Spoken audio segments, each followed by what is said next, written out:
Hola, iniciemos este video con la siguiente frase. Todos quieren tener al imperio que domine al mundo.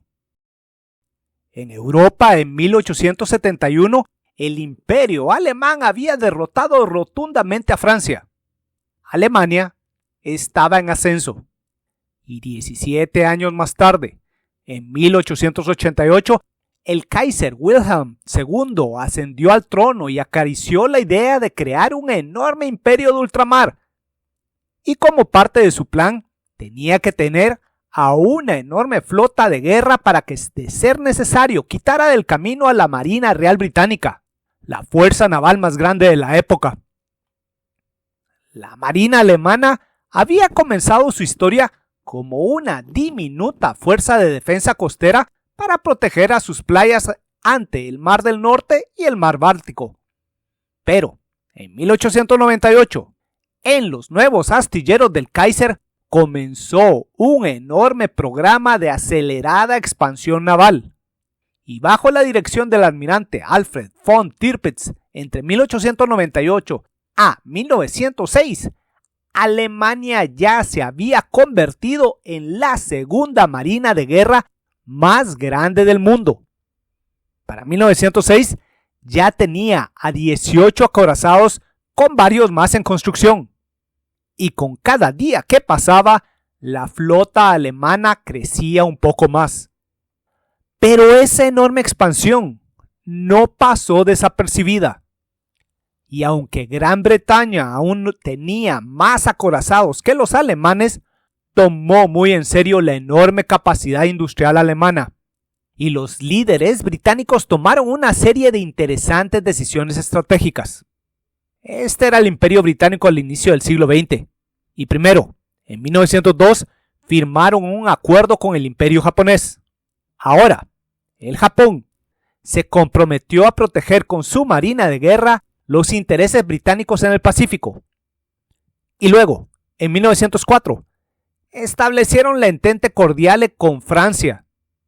Con ese tratado, franceses y británicos resolvieron sus disputas coloniales y los franceses se comprometieron a proteger los intereses británicos en el Mediterráneo. Y en 1907, este tratado se amplió para incluir al Imperio Ruso, y este bloque de naciones buscaba contrarrestar la alianza de las potencias centrales, que en este momento incluía a Alemania, Austria-Hungría e Italia. Así, Gran Bretaña fue capaz de liberar a la enorme mayoría de sus escuadrones y a los barcos más modernos, y los llevó a puertos en la sección norte del Mar del Norte. Y todavía tuvo suficientes barcos de gran calado para establecer una fuerza secundaria en el Canal de la Mancha. Lo más relevante es que de esta forma los británicos mantendrían literalmente embotellada a la flota alemana en la sección sur del Mar del Norte. Esa había sido una importante concentración de recursos, pero eso no es todo. Un año antes, en 1906, los británicos botaron al agua al novedoso acorazado HMS Dreadnought, un navío que de un solo golpe hizo que todos los acorazados previos fueran inferiores. Todos los acorazados previos solo tenían un máximo de 4 cañones pesados de 305 milímetros, mientras que el nuevo Dreadnought tenía 10 de 305 milímetros, y esto le daba una enorme ventaja en el combate a larga distancia. Su protección, sustancial, hasta un máximo de 279 milímetros de acero, y por si eso fuera poco, era más rápido que cualquier otro acorazado. Lograba alcanzar 21 nudos gracias a sus innovadores y poderosos motores de turbina de vapor que generaban 23,000 caballos de fuerza. Sin lugar a dudas, el HMS Dreadnought representó un enorme salto hacia adelante. Entonces, Alemania redobló sus esfuerzos de producción y para 1908 su primer Dreadnought, el Nassau, fue lanzado al agua. Y a su vez los británicos también redoblaron su expansión naval, y esa carrera armamentista fue otro motivo de tensión entre esas potencias que se sumaría a muchos otros motivos, para que finalmente, el 4 de agosto de 1914, estallara la Primera Guerra Mundial. Al inicio de la guerra, Alemania ya tenía en sus puertos en el Mar del Norte a 17 modernos acorazados Dreadnought, a 22 pre-Dreadnought, a 4 modernos cruceros de batalla y una gran cantidad de unidades menores. Es cierto, algunas naves alemanas estaban en el Atlántico, el Pacífico y el Mediterráneo, pero en intensos combates esos barcos fueron neutralizados. Y como una nota relevante, el poderoso crucero de batalla alemán Goeben quedó atrapado en el Mediterráneo y tuvo que internarse en Turquía para no ser destruido. Y como no podía escapar de esas aguas, fue transferido al Imperio Turco y allí permaneció por el resto de la guerra. Alemania tenía una poderosa flota en el sector sur del Mar del Norte, pero el Reino Unido tenía una flota aún más grande en el sector norte, con 29 modernos Dreadnoughts, 9 pre-Dreadnoughts, 9 cruceros de batalla y una gran cantidad de unidades menores. Y con esa enorme agrupación los británicos tenían bajo su firme control la sección superior del Mar del Norte. Y eso no es todo. También gracias a su enorme superioridad, los británicos establecieron un bloqueo naval que cortó las rutas comerciales alemanas con el resto del mundo. Y es relevante reconocer que una parte sustancial de la economía alemana dependía de las importaciones, como ciertas clases de alimentos, petróleo, nitratos para explosivos y fertilizantes y metales. En el largo plazo, este bloqueo iría debilitando la capacidad de producción industrial y el esfuerzo de guerra alemán. Aunque en el corto y el mediano plazo los alemanes hallaron formas de mantener a sus industrias trabajando. Pero la responsabilidad de terminar con aquel bloqueo cayó sobre los hombros de la Marina Imperial Alemana. Definitivamente, los alemanes no podían lanzar un ataque directo contra la enorme flota británica. Simplemente serían derrotados.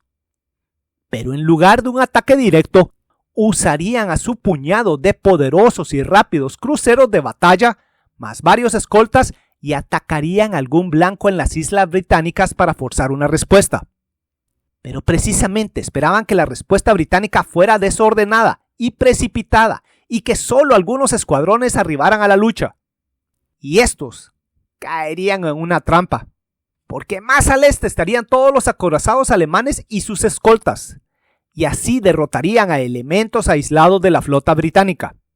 Así poco a poco irían socavando el poder de aquella flota hasta que finalmente se hallara tan debilitada que podría ser finalmente destruida en una monumental batalla naval. En 3 ocasiones, los alemanes ejecutaron ese plan. Primero, el 3 de noviembre de 1914 bombardearon una playa cerca del pequeño poblado de Yarmouth y el daño fue mínimo. Pero los británicos no reaccionaron a tiempo.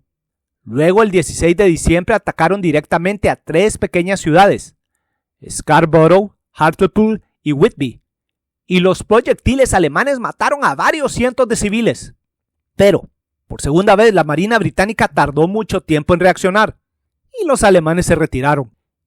Y hubo una última acción el 24 de enero de 1915 cuando los cruceros de batalla alemanes se dirigieron contra una pequeña flotilla de barcos pesqueros británicos que operaban en la región conocida como el Banco Dogger, y lo hicieron porque creían que entre los pesqueros estaban barcos espías de la Armada Británica. Pero en esta ocasión, los británicos los estaban esperando e interceptaron a los cruceros de batalla alemanes con varios de sus escuadrones de cruceros de batalla. Entonces, superados en número, los cruceros alemanes retrocedieron. Pero lo interesante es que estaban llevando a los cruceros británicos hacia la enorme trampa, porque más al este estaban todos los acorazados alemanes. Pero la trampa no funcionó. El comandante de la flota perdió el aplomo y ordenó una retirada general, pero sus cruceros de batalla ya estaban bajo intenso fuego británico. En su ida, los barcos alemanes sufrieron una gran cantidad de daño. Incluso su crucero acorazado Blücher fue hundido. Con respecto a esa batalla, es muy relevante señalar que los escuadrones británicos estuvieron allí porque el día 2 de diciembre de 1914 comenzó a funcionar en Gran Bretaña una organización conocida como el Cuarto Número 40, y allí eran descifradas las comunicaciones secretas de la Marina de Guerra Imperial Alemana. Gracias a esa organización de inteligencia, ahora los británicos sabían cuándo saldría a la mar la flota alemana y podían reaccionar. Y en esta ocasión, triunfaron. Pero también tenemos que reconocer que, de no haber iniciado los alemanes su retirada general, los escuadrones británicos podrían haber sido destruidos. Y aún hay más.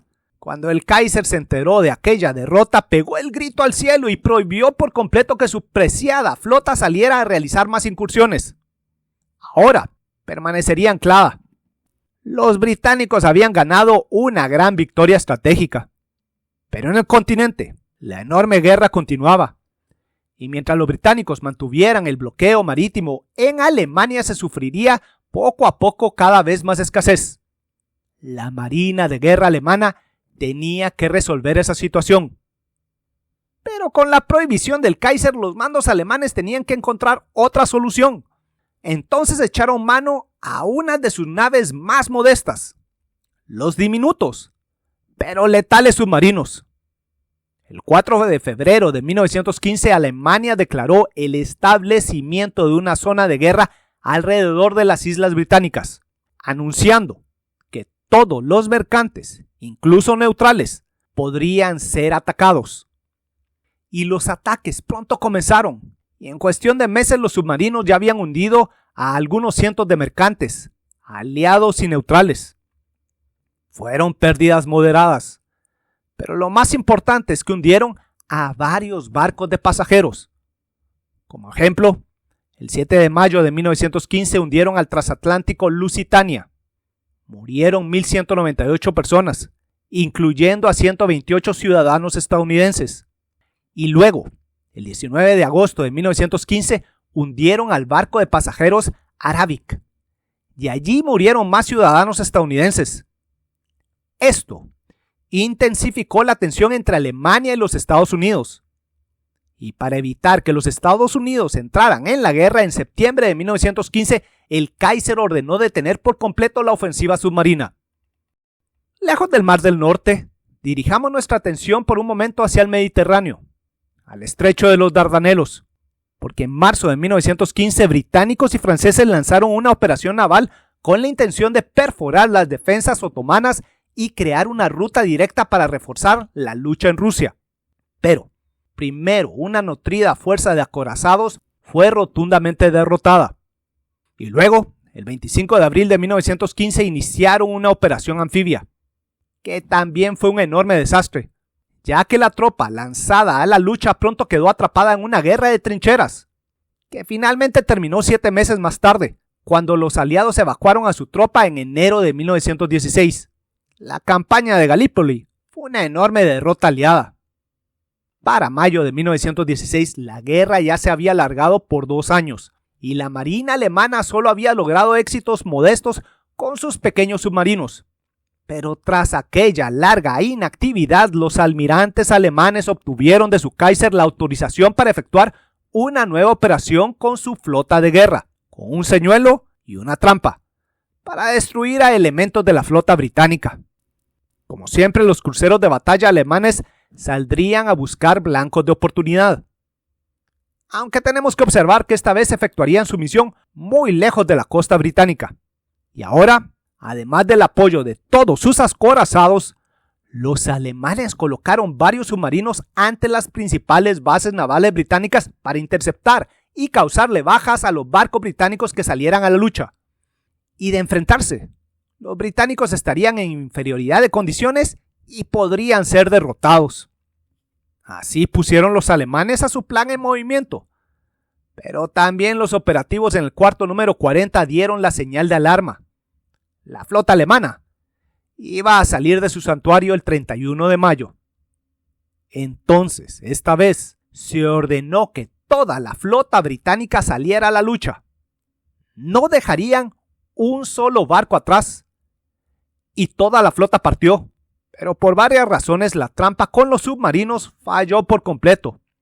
Ahora, toda la gran flota británica y toda la flota de alta mar alemana estaban en el Mar del Norte. En total, 151 barcos británicos y 99 alemanes. Y los barcos chocaron. La batalla naval de Jutlandia es extremadamente interesante. Y si desean, puedo hacer un video sobre esa batalla. Solo díganlo en los comentarios. Pero además, pueden leer todos los detalles de esa acción y muchos más en mi cuarto libro de la serie Combate Naval, la batalla de Jutlandia de 1916, que está a la venta en Amazon. Como un enorme resumen, toda la acción duró hasta la madrugada del día siguiente. Durante la batalla, los británicos perdieron a 3 grandes cruceros de batalla y a 3 cruceros blindados más varias unidades ligeras. Mientras que los alemanes perdieron a un solo acorazado Pre-Dreadnought y a un poderoso crucero de batalla, más numerosas unidades ligeras. Desde el punto de vista de tonelaje, los británicos fueron derrotados.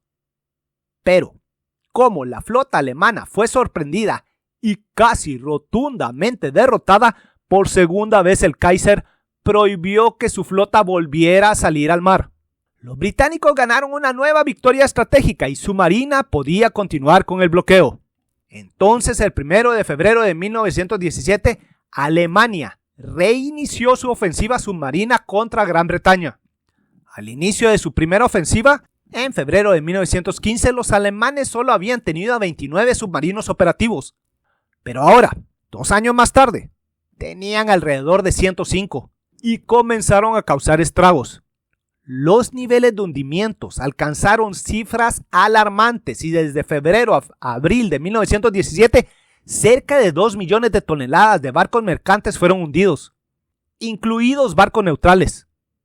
La economía británica se tambaleaba.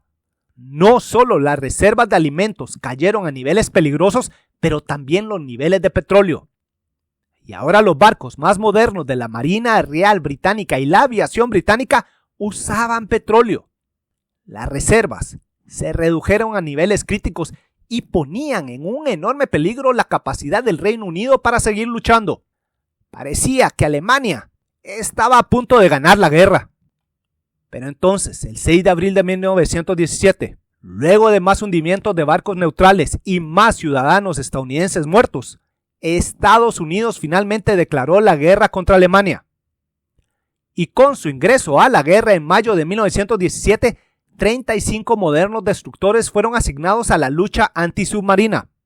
Pero el paso más importante de los aliados es que en julio de 1917 el sistema de convoyes comenzó a implementarse, escoltando mercantes con destructores y patrullas antisubmarinas.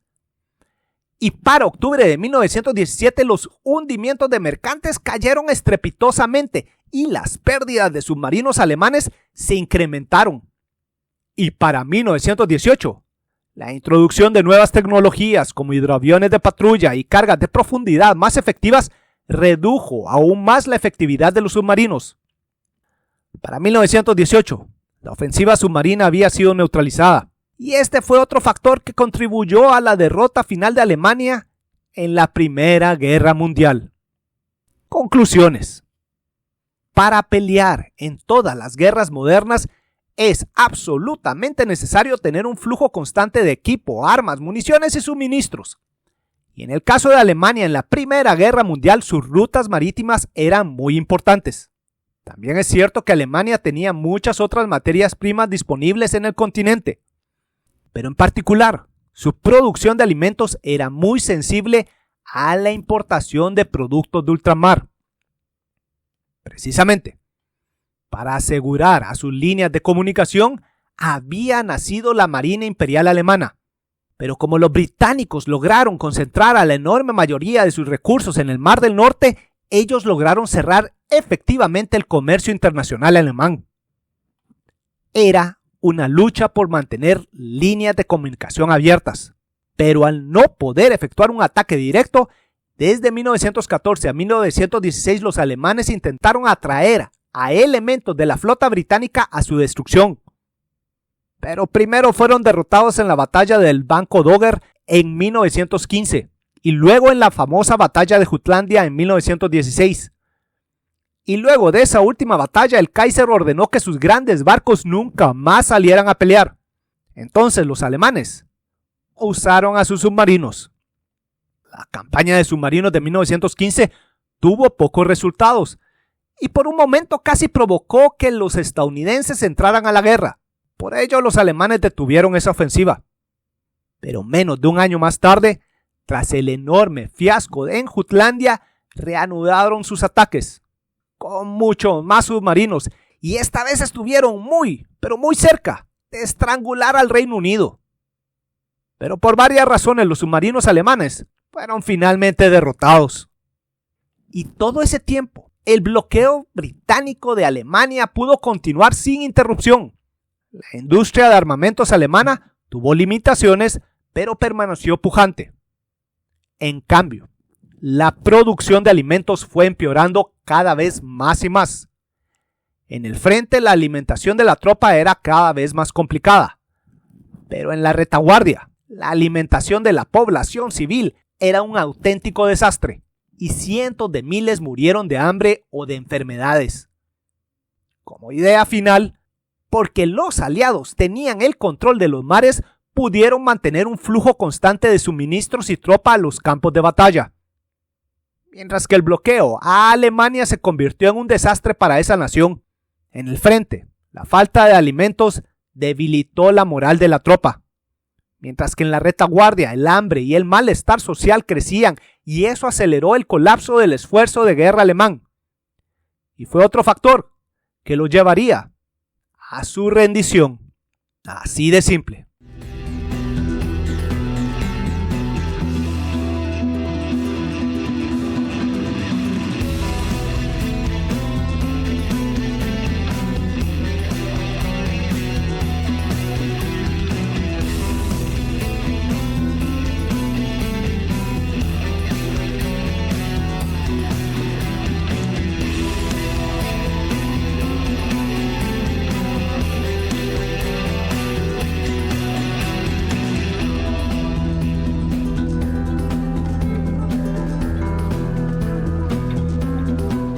Bueno, espero que este video les haya gustado y si les gustó estoy seguro que les van a gustar los 3 libros que ya tengo a la venta con la editorial Almuzara en España. Además, para el resto del mundo ya tengo a la venta 9 libros en Amazon y si les interesa la historia militar, serán una buena adquisición para este año 2025. Y como siempre quiero agradecerle a mis patrocinadores por su apoyo para continuar realizando estos videos. Muchas gracias. Y en mi cuenta de Patreon ya tengo habilitada una tienda por si desean adquirir piezas de arte creadas por mí. Atentamente, Víctor Aguilar Chan.